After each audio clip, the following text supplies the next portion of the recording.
Welcome to the Ranting Cats. I'm Frank Curry, John Caruba with me again. And our special guest today is Ryan Kennedy of the Hockey Writers. He's a prospect expert. He is assistant senior writer. You've been there for what is it now, like 17 years at this point. No,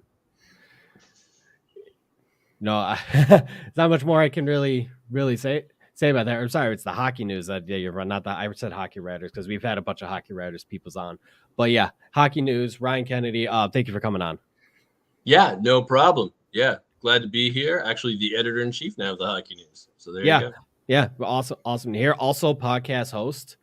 Um, Indeed. yeah, so I saw on one of your tweets, you're looking for questions for your podcast. I think you record when you record those Tuesdays. Yeah. on every So Tuesday. Okay, who do you do the podcast with?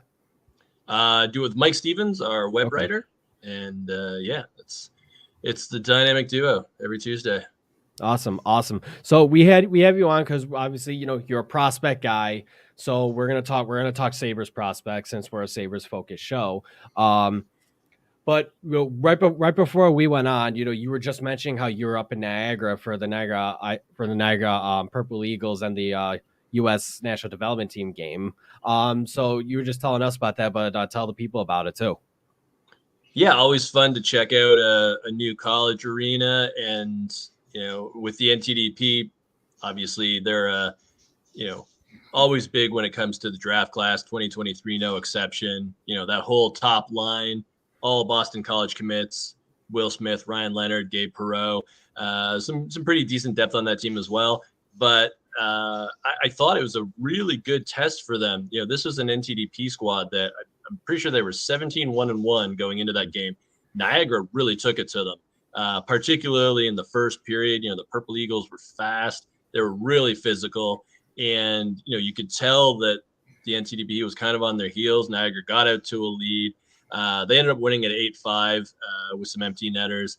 But, as I was saying before we came on, like, granted, it was one game, but if the Purple Eagles got into the Frozen Four field, like, I don't know if I'd want to play them in the first round of a regional because they're very experienced. They have a couple of guys like Casey Caro and Albin Nielsen in particular that transferred from other sort of power conference schools. So very, very intriguing. And it was fun. Like I say, check out Dwyer Arena. Hadn't been there before, so that was cool. And yeah, just a lot of fun. Yeah, I like the Dwyer Arena. I've been there a couple times as well. Really, really cool place to be at. I was also gonna say too. How much? So you follow obviously, you follow everything in terms of the college hockey landscape. You follow the CHL, so the OHL, the Q, the WHL. Where do you say your experiences comes from the most in terms of like you can nail down, talk from for for this league like with snap of a finger? Yeah, I think for my purposes, because everything kind of is going towards our future watch issue and draft preview in particular, I try to spread myself out as much as possible. So, I mean, I live in Toronto, so the OHL is the most accessible for me. I can go to games in Mississauga, I can go to Oshawa, I can go to Kitchener, Guelph, Barrie. I've been to all those rinks before, and I don't have to stay overnight if I do it. So, I mean, probably the OHL, but like the USHL is something that I've always liked to follow, and I don't think it necessarily gets the coverage that it should based on the amount of talent that comes out of it. And I love when Minnesota high school season rolls around.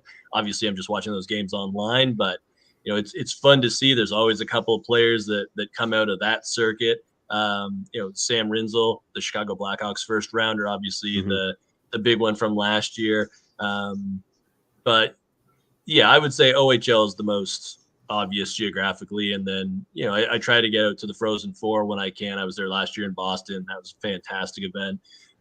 So yeah, I mean, I just love it all. It's fun covering It is. it and just finding out about all these players. It is. It must be disappointing too, with the OHL that the Kraken haven't and probably won't be sending Shane Wright back there to play.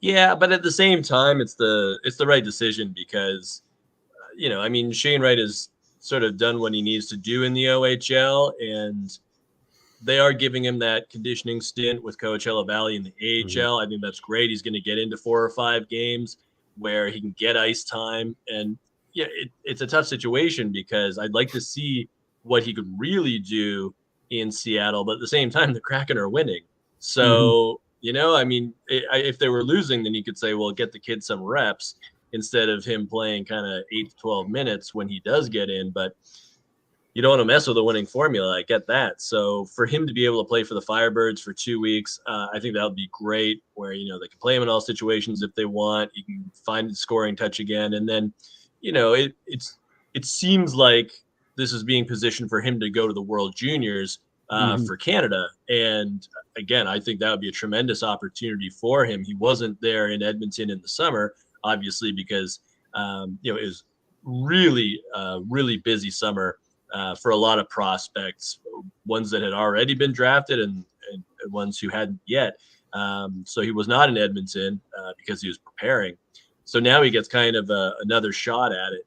And again, he'll have a leadership role if he goes, and he can play on a scoring line. So silver lining to what's not an ideal situation. And my colleague Ken Campbell, I think, wrote about this today for his newsletter that the CHL NHL agreement says that you got to be 20 to to leave for Right. the Yep. AHL.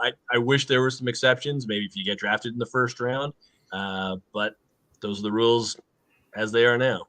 Yeah, or maybe I was gonna say maybe if maybe give the team gets the option to Yeah. send the player back to juniors, or they could send him to the AHL based on whatever they feel is best for the player. I mean, I've always wished that maybe they would amend something like that, especially when you get more, when the game's gotten, how much more modernized the game has gotten, and how much more you're seeing players be able to make the jump and then stick to, I get it. I think I get it from the OHL's perspective.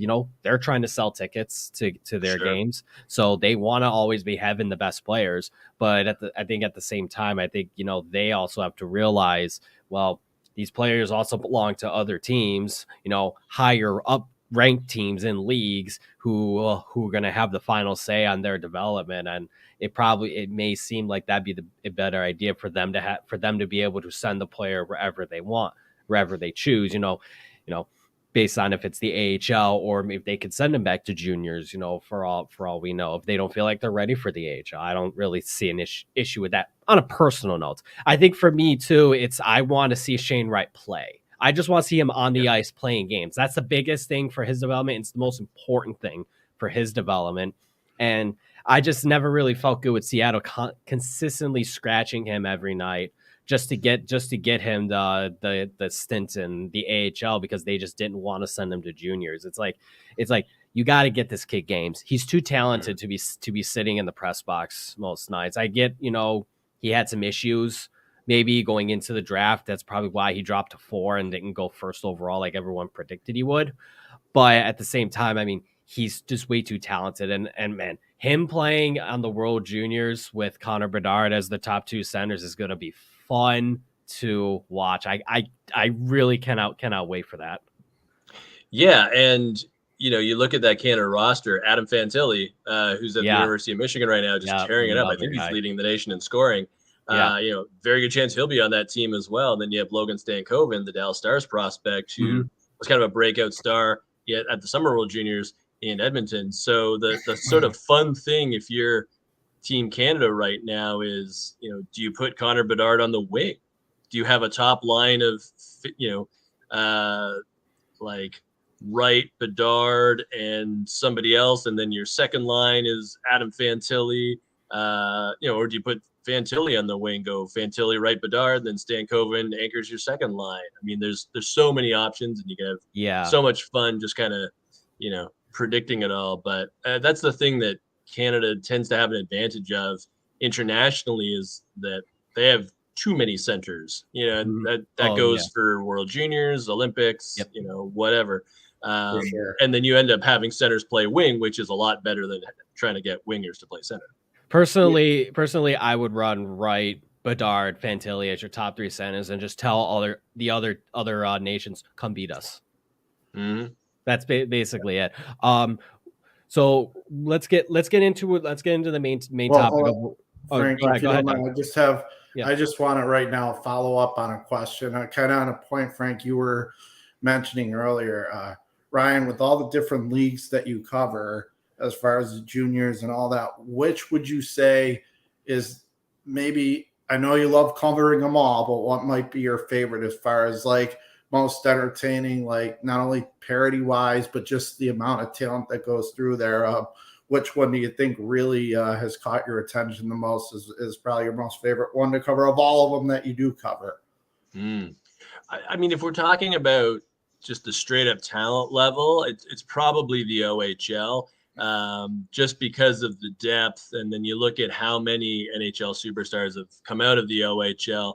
And again, like I see the feeder system, because at the U16 level, like once it gets to the end of the year, I tend to check out those games. They have the OHL Cup, where you get teams where like, Shane Wright, Brennan Othman, Brant Clark, and Roman Schmidt are all on the same team, and they play against Adam Fantilli and Luca Del Bello Belouz and other guys in the final. And those are all Toronto-based teams. So, I mean, that's super fun. In terms of atmosphere, the NCAA is the most fun, because you get the student sections where, you get the pep bands. At the Frozen Four this past year, Minnesota State traveled really well. I'm pretty sure half of Mankato was there, and their band was spectacular. And I've been to Yost at the University of Michigan. I've been to Lina at Cornell, and all the student sections have their songs and their little sort of gimmicks they do when the other team comes on the ice, and I think that's all great. Yeah, the college atmosphere in any sport is something that just can never be beat. It really can't. I love it so much. It's why I always say that college sports are kings when it comes to the entertainment value. No, Yeah, okay, that's fair. yeah. All right, so let's get into the main topic conversation. We're a Sabre-centric show, so let's talk about the Sabres prospects. You know, this has been a prospect pool that nowadays is being looked at as the best prospect pool overall in the NHL. Do you agree with that? What do you think? What do you think that really means now for the Sabres' future? Because I mean, with the way the team is right now, they've lost eight in a row after starting 7-3, and you're getting people who are really just where they were high on the team going in, or they were feeling really good, and and it got even more exciting with the 7-3 start, and now it just seems like it's completely dead again. Yeah, and coming into this season, I think my expectations for the Atlantic Division were that you were still going to have that high top end, which was going to be Tampa, Toronto, Florida, and then Boston. My only question was, would they be okay with the injuries they had right off the hop? Brad Marchand, Charlie McAvoy. Yep. Obviously, the Bruins have been even better than they were last year. Right. And then the only question was, who's going to step up from those three teams that were further along in their rebuild. So for me, Montreal is just kind of like, they're still in their rebuild. It's kind of another, developing year for them. But Ottawa, Detroit, and Buffalo, three teams that had not been good for a while, but had a lot of great young players. Who was going to sort of break through this year, because there was that opportunity. And it felt like it was Buffalo at first, but I think, now at this point you say, okay, well, maybe it's Detroit, and it's not going to be Ottawa, unfortunately, because, they're kind of right down there with Buffalo, and Josh Norris gone. They just have depth problems right now. But, I would agree that the Sabres have one of the best prospect pools in the NHL. If they're not number one, then they're certainly kind of top two or three. I would toss Anaheim in there as well.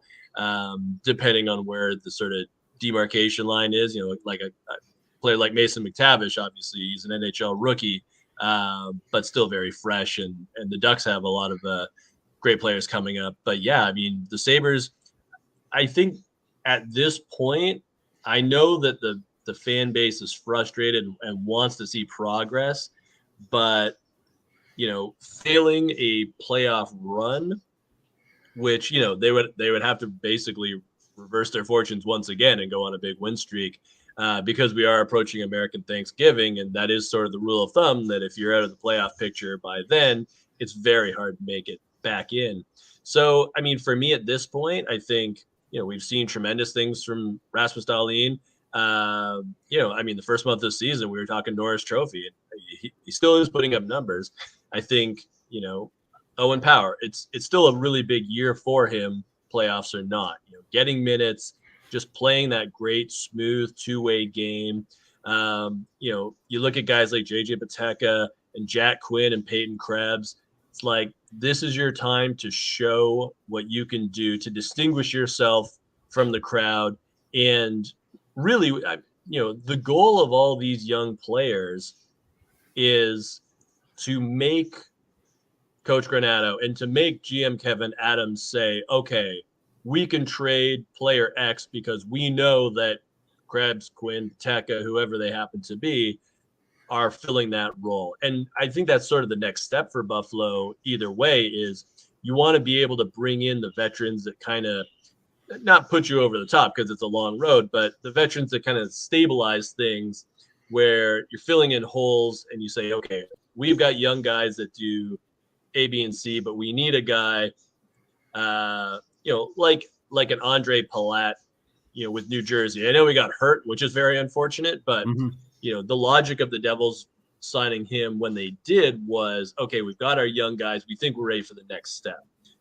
Trading for John Marino would be another one where it's like, okay, our defense is almost there, but there's a missing piece. So it's John Marino, who, has sort of 4 years of experience or so. So he's still young, but he's got some miles under him. To me, that's the next step for the Sabres, is to say, okay, we've got some guys that we can trade away. And, it might be a couple of prospects in order to get those veterans. You do have a super deep pool. You just drafted Matt Savoy and Yuri Kulich. You have Noah Ostlund over in Sweden. Still have Isaac Rosen. It's a big pool. And the next step is to kind of weaponize that once you feel you're in a position to really compete. But in the meantime, for me, the rest of the year is just an extended tryout for those young guys to say, like, I'm taking a role. And I think that should be kind of the goal, assuming that they can't dig themselves out of this trench really, really soon.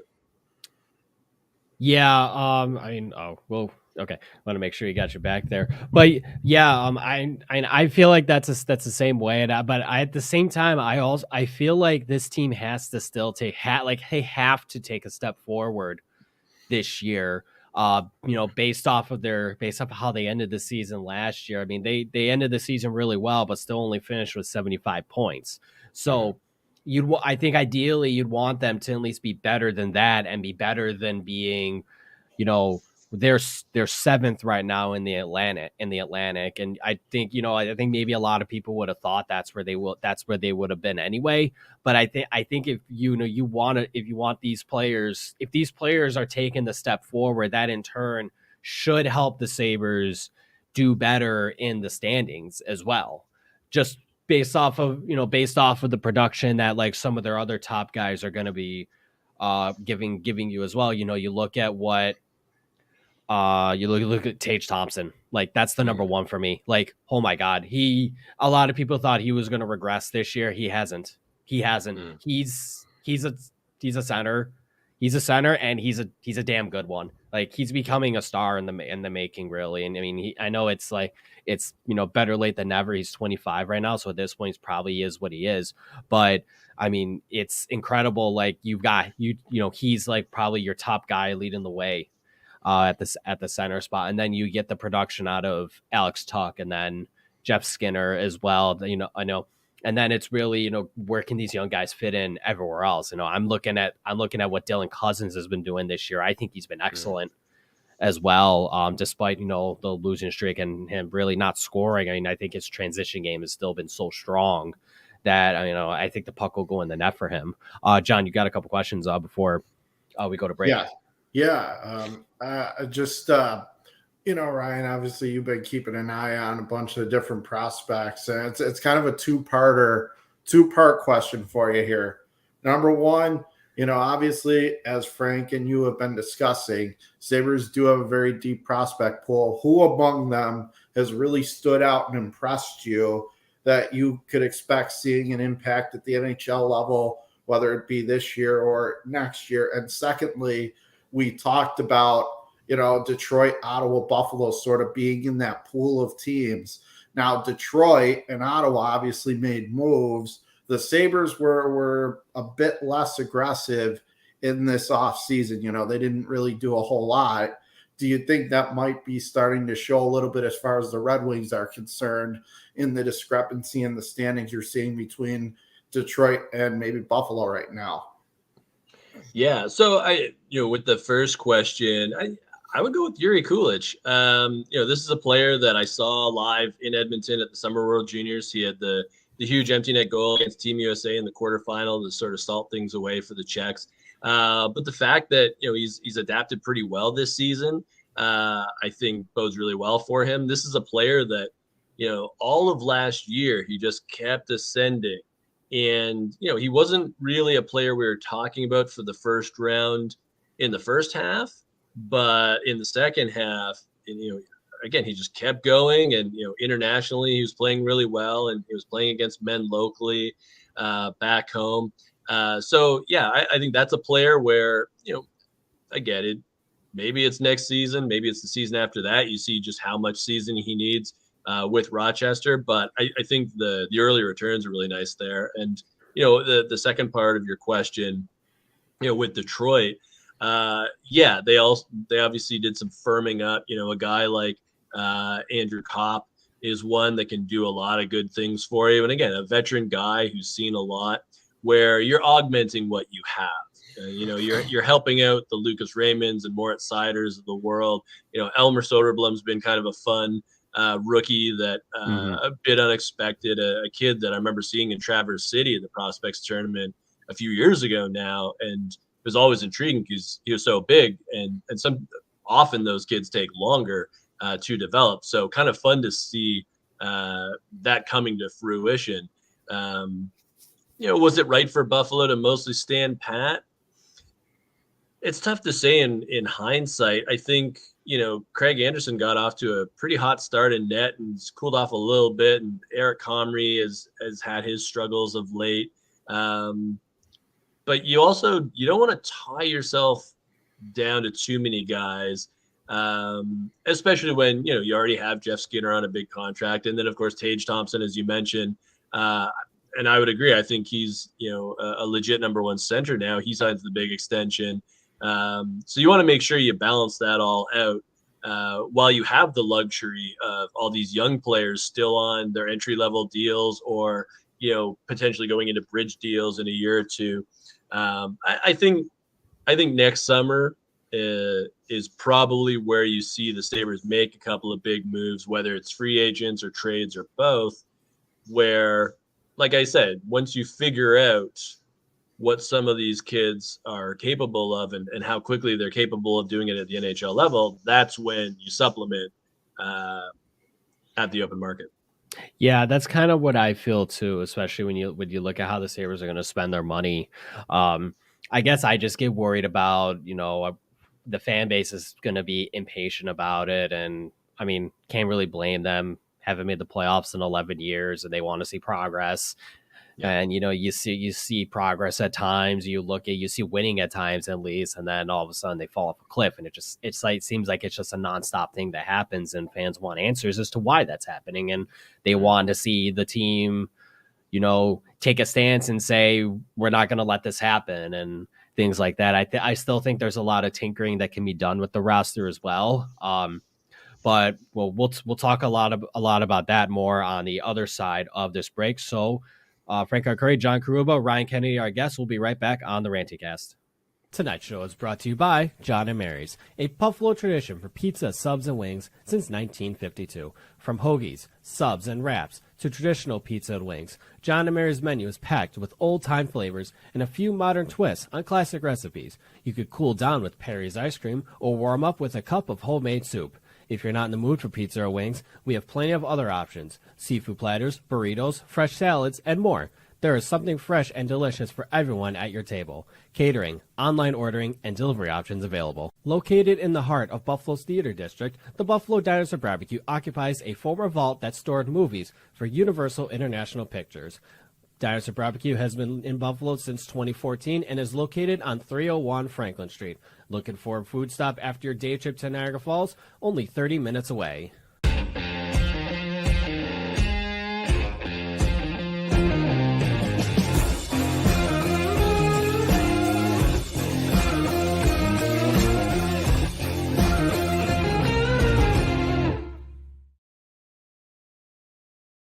Back at it on the Ranting Cast. Frank Curry, John Caruba, Ryan Kennedy are our guests. Talking a lot about the Sabres prospects, their future going forward. Now, Ryan, let's get right back into it. I want to talk about the defense. I want to talk about like the young guys on D, the prospects that they have coming up. There's really not much more you got to say about about Dahlin. He's taken that step. He's not starting slow in the first half. He's looked great this year. I think Owen Power, you mentioned it, he's looked good too. I think so. I think he had a little slow start, but he put it together really quickly. It's everybody else, and it's especially there's one guy that I'm targeting, and that's Henry Jokiharju. Obviously, Mattias Samuelson's going to be coming back soon from his knee injury they suffered in Vancouver. He's been great as well. I mean, I don't really know. There's really not much more I got to say about him. He's been a steady stalwart for Dahlin. He allows Dahlin to basically be Dahlin, which is what you need. But then I see that fourth defenseman spot in Henry Jokiharju, and I just think every time I watch him play, they could do so much better. They could do a lot better than what he brings already right away at least. And I know Jokiharju is only 23 years old, but I want to know what you've seen out of him, and maybe do you think the Sabres need to upgrade in that spot? Yeah, I mean, I think Jokiharju is a pretty serviceable defenseman. Is he more of a third pairing guy? That's kind of what you want as the next step. Is you want more competition on that roster. But he can move the puck.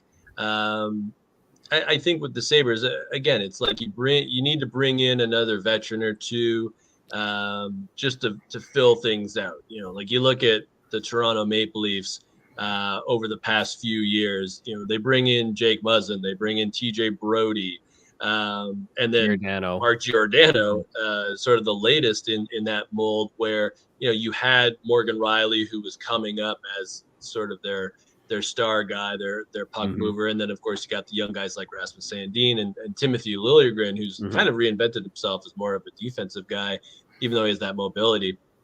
So again, it's just about filling in those gaps where Dahlin and Power are going to be your two big guys, and the fun thing is that they play on different pairings, so then you just need that support. Yeah, I would agree. Samuelsson is one of those guys. If Jokiharju's not that guy, I still think you can get value from him on a third pairing. But again, you want to see that competition. Does Ryan Johnson end up signing with the Sabres after his NCAA career? I know that's a bit of a X factor wild card, but there's a guy that can skate really well, and is probably going to have a pretty long season with the Golden Gophers. Again, it's just building it up, see what works. And I mean, you mentioned it before. I know it's frustrating for fans because it's been more than a decade, but it's tough because you don't want to get it wrong again, and the stakes are so high. It takes a lot of nimble work. And Ryan, I just wanted to ask also, it's funny, Frank and I have talked about on past editions of this podcast as far as, Casey Middlestat is one of those players that's kind of in a bubble. What is he going to be? What is he not going to be? What is his future? I think there's another one that I want to mention, and He didn't. He kind of had a rough night last time out against Toronto, but Ukko-Pekka Luukkonen, in goal. Obviously he's getting another opportunity here with Comrie being hurt. So, obviously gave up 5 goals against Toronto. Not the greatest of starts, but where do you think that he is as far as, he's been very up and down between the Sabres, Rochester, and, people, it's been a great enigma, as I like to call it. What is his status with the team? Obviously bouncing around, between the AHL, NHL, but ultimately you watch him probably even more. Where do you think he's at? Do you think he's, everyone's so hyped about him? Do you think he's going to live up to that hype? Where do you think he sits with this team? Yeah, I mean, goaltending always such a difficult position to forecast, and as you mentioned, he has a golden opportunity now. I think with Luukkonen, obviously there was some injuries that held back his development, True. and even spent time in the ECHL with Cincinnati, and it's not the worst thing in the world, especially for a goaltender, because you just want reps. That's the most important thing when you're young. So I think at this point, it is very much an opportunity for him to see some starts, and obviously Craig Anderson, a veteran goalie. He's only slightly younger than me, so impressive that he's still out there with a 910 save percentage.